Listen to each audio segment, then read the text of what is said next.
اللہ تمہاری اولاد کے بارے میں تم کو حکم دیتا ہے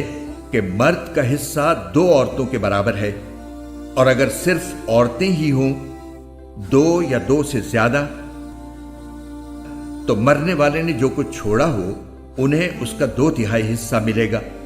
اور اگر صرف ایک عورت ہو تو اسے ترکے کا آدھا حصہ ملے گا، اور مرنے والے کے والدین میں سے ہر ایک کو ترکے کا 6واں حصہ ملے گا، بشرطے کہ مرنے والے کی کوئی اولاد ہو، اور اگر اس کی کوئی اولاد نہ ہو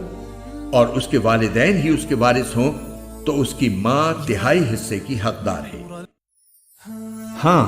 اگر اس کے کئی بھائی ہوں تو اس کی ماں کو 6واں حصہ دیا جائے گا، اور یہ ساری تقسیم اس وصیت پر عمل کرنے کے بعد ہوگی جو مرنے والے نے کی ہو،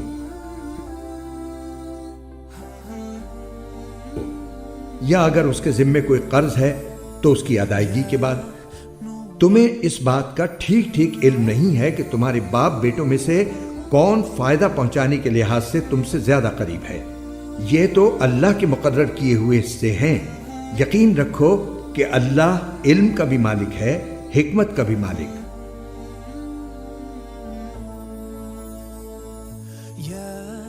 اور تمہاری بیویاں جو کچھ چھوڑ کر جائیں اس کا آدھا حصہ تمہارا ہے، بشرطے کہ ان کی کوئی اولاد زندہ نہ ہو، اور اگر ان کی کوئی اولاد ہو تو اس وصیت پر عمل کرنے کے بعد جو انہوں نے کی ہو اور ان کے قرض کی ادائیگی کے بعد تمہیں ان کے ترکے کا 1/4 حصہ ملے گا، اور تم جو کچھ چھوڑ کر جاؤ اس کا 1/4 ان بیویوں کا ہے، بشرطے کہ تمہاری کوئی اولاد زندہ نہ ہو۔